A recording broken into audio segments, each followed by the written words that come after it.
So what we gonna do now is effectively, I'm gonna show you how timeline works on an example which is a bit off, but I wasn't able to produce the better one. But we need to talk about this out. So when you understand what's produced when at what specific pages, this is from one of the projects I'm working currently for consulting, you know, like the whole gig. But the idea here, I want you to think about this number of tasks as something that we just discussed over here, with the logic that we just discussed over here. And let me tell you a story about this picture. So let's say we're talking about production of the same cycle for the character, which is in essence a mini game, right? So we're talking about the NPC Dredge, who communicates with the characters without the characters have proximity effect when they get together, and the group can use covers, can use variety of the guns, has inventory, probably has some additional voiceover and agency and representation into the game. You can read through a bunch of specific lore elements, and we want to make all of this real, right? I mean, and let's say that this first stage is what we have discussed. It's descriptions, tryouts, prototypes, and this is where everyone works. And we also produce the model over here, and we'll also start to produce functionality. It means that, like, we're modeling and we're producing some content and producing some features, and design also works. Maybe they're doing some of the test and simulation prototypes to map out the mechanics and stuff. Now, I want you to think about this block as animations that cannot start without this work being produced, and this work being produced, and this work being produced. And so this animation block is happening in this specific place only after these things are done. That means that they are dependent from each other. It means that animation block dependent from the mechanic and from the concept. And only after animation blocks done, we have this little bit of a part for the special effects and VFX, and then we have engine integration and tests. And it cannot work otherwise. This is extremely important to understand. That's extremely important to comply with the fact that different people provide different efforts at the different parts of the pipeline development, and it really helps you when you start to get into the budget. Because if you will, you know, like when you know this thing, a game or whatever, like entertainment, call it, when you looking at the picture and then you set yourself a little bit away and you want to look at it from the wider angle perspective, and you kind of see it as, you know, light and dark elements, and you see that something's filled and something's not. So idea here is that your budget estimations should be equal from the point of view of the flight spots, especially at the vertical slice, and especially when you have a larger degree of management of resources you are bringing in with your budget effort estimation. Because if we're talking about like this vertical slice, and I would just take this specific effort, you know, like in this example I just made here, or the budget, where we again defined what the character is, how it communicates with the major character, and we know that we will have like this bloodline game TL matrix, which would be 6 months, and we will split it into the stages because our timeline and our pipeline being optimized suggests the stages to be that, because this is how we work, because this is how we defined we're gonna produce this vertical slice. And we say that the first months will be pre-production, alpha and beta in the Polish. And again, I will quicken this up a little bit, but I would like to demonstrate some of the logics and methodology we're doing here. Again, your team has started with you, designer, right? And you have your pals who are like, one of them is an engineer, programmer, and one of them is an art person. Let's say you all a bit experienced, and you can do a whole bunch of things. You can wear different hats, right? And once you started, you're like, you are this company. You're, let's say, started to work for a little bit of free time, and you do that for free in general. But since you're getting into the commercial stage, you have decided that you all will put some money together, and you will all pay each other like 200 and 2,500, whatever. So this is what goes for the budget that you pulled in together as people, and this is your company, and let's say it's 30 and you have 10% is up for all the people to upcome, and those are the resources that you would be spending anyway. You need to understand that there are always people in any budget in any company who are completely replaceable, owners of the company, founders of the company. Without them the gig wouldn't work. And you see numbers starting to pile up because over the 6 months you're already spending 45,000 for yourself. You might not spend as many if you have some savings and you think that this is stupid, but in reality you should, because in that way you show that you are a company, you put resources together, you pay salaries including yourselves, and just have it unwrapping, right? And by the pipeline that we've been discussing vaguely on a bunch of examples, you know that you would also need an animator 100%. You would also need an VFX and SFX guy. Your programmer says that you would need the second programmer, another person who would need to join at some of the tricky months that you have in here, engineer junior. And let's say like all of you not sure about UI UX and you want to show them good, and you have UI UX and you have a person who gonna make the cutscenes from the documents, you know, like we've been looking at. So cutscenes, since this is an Unreal Engine, it's like sequencer guy. And then there would be other expenses. There's the mocap, and you gotta buy some content auxiliary, and then content modification would be done by the art person, but he also thinks that, yeah, well, actually, you know, like I can use the help of the artist junior as well for the specific role. And you don't pay for an office, you work outside of the office system, you're all remote, and that kind of suits you and you're cool about it. And it's just not too overcomplicated. You have decided that these 3 people are actually doing a whole bunch of things, and part of these people, they're like temporary people, or they show up for some time, and you do not pay them in full until you secure larger funding with the vertical slice and whatever. So with animator, like what you do is that you're like, all right, we cannot use the service of the animator before the month's free, because like we will not be able to produce the model, will not be able to produce the engineering features, we would not have the full understanding before it happens. So animation guy shows up pretty much here, and we pay him 5,000 for the full job monthly for the 3 months. VFX, SFX guy is the same thing, right? You know, like we don't really pay him. This is probably a one-time job where we just order like a set of animation effects for the person for like not last month, I think, like here for 3,000. And we know that our art person and our engineer person and maybe a designer, because he's functional, he would be able to work together with our guy to point them to the specific sockets and make sure that this works, and yada yada. Engineer junior is someone who is required for those 2 months, and get the logic, right? And UI UX person, someone who shows up and do things for 3,000. 2 months. Over here, cutscene sequencer guy can only work in the circumstances where he would produce all of that stuff with all of the content being done, animations being done. He needs to have the maximum inventory, really, but he also needs to do all of the direction work. And I think that that's the last 3 months. And that's someone who probably gonna cost us another 15, I don't know, like I'd say that there is a preparation work, and then he's actually working for a couple of months, so we would do it this way.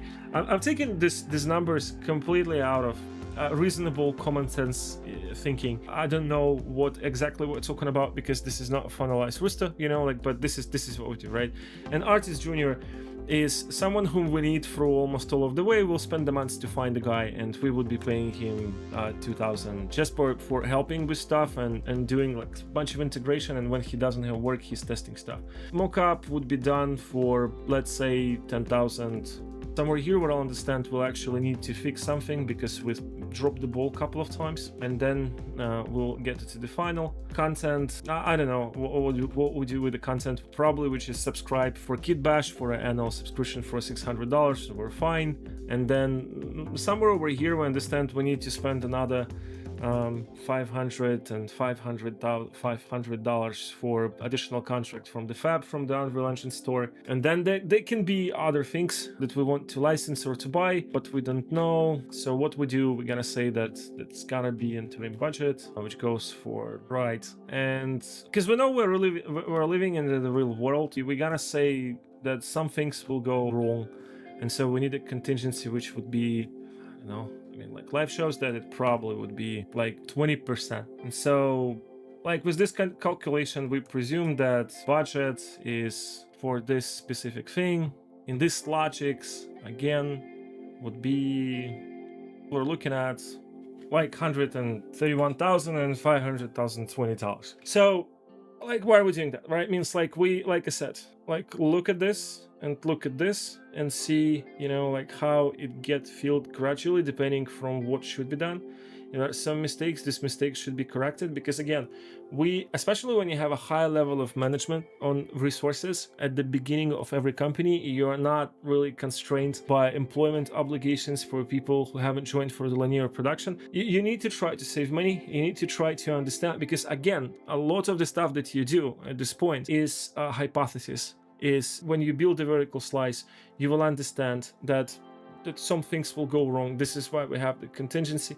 We also understand that and by all means, this is not how much this whole thing costs. This is just an example. I would say that if you want to build a vertical slice for a decently looking Unreal Engine third-person adventure for 15 minutes, you probably want to look at the $600,000 to $800,000.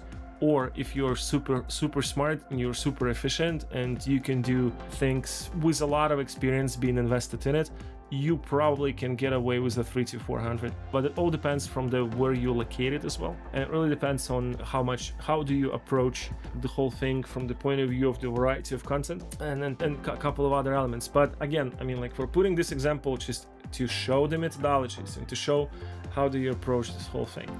So coming back to this, we got our elements being mapped out and dissected. We have the feature set, we have inventory. It really allowed us to build plan and budget.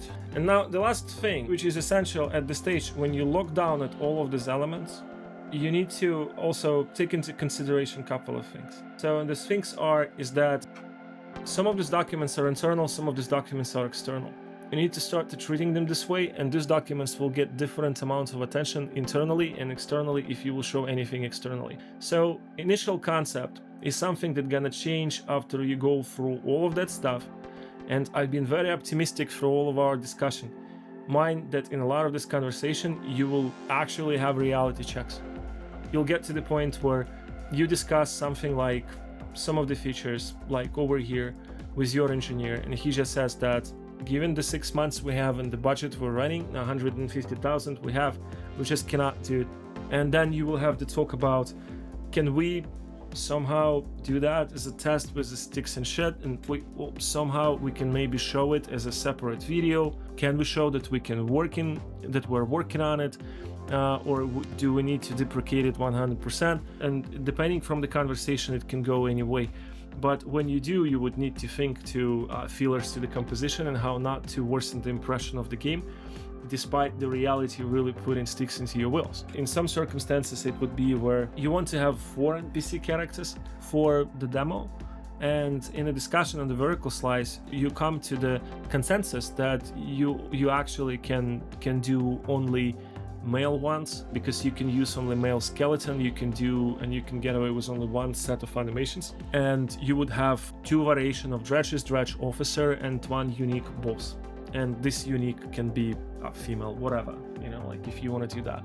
So you do 1 skeleton plus 1 boss skeleton, because you cannot sacrifice the boss fight. But accommodate yourself to the thought that building effective and optimal production is a constant fight in a compromise for quality you can afford and you can smartly get with what you have. And it's helpful. It's really a healthy way to think about it.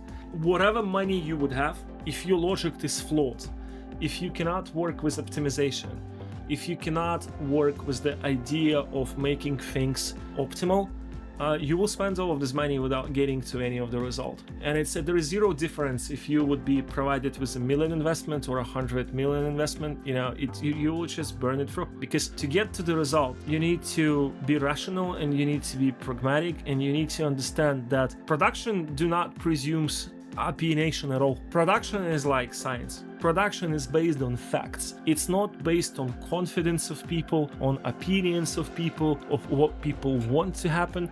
Production is real.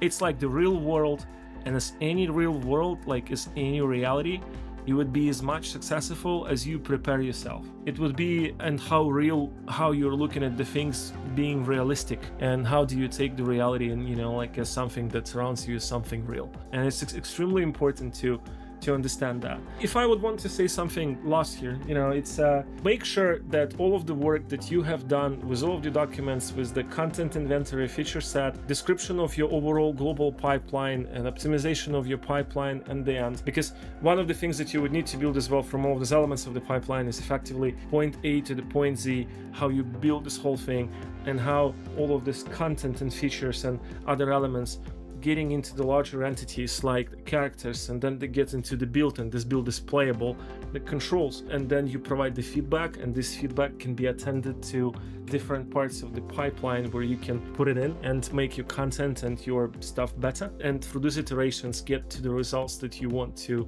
produce. So, and by that we are concluding. Make sure that you will get your essential documents like the concept doc and provide it with a lot of hyperlinks to deeper documents for convenience of people who want to go deeper into the things and who want to read a little bit more into details. And don't really show anyone your internal documentation unless people ask, because they're not interested. No external person is really interested into the inventory of your project, like, and how many materials and maps your models have on the prop side. That's just not relevant. On that, we're coming to the point where you are ready to start developing the vertical slice for a bunch of stages. You have all of the parameters figured out for yourself with some degree of reason into that. You did the best what you can, but I hope that's useful for you guys. Don't hesitate to ask questions, and do your preparations well.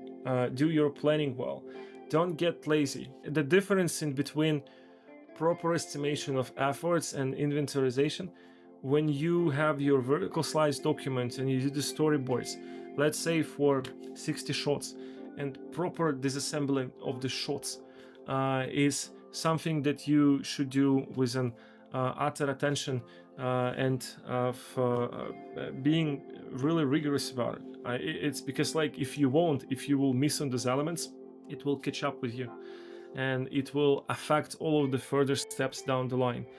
If there is one thing you need to know about the pipelines in general, I would say that mistakes being done early into the pipeline has the tendency to escalate into much more of a larger issues and turn into a systemic crisis or crisis in general if that's been done critically wrong. So don't do these mistakes. Be well, be diligent. Love to work diligently. Cheers, and talk to you. Bye.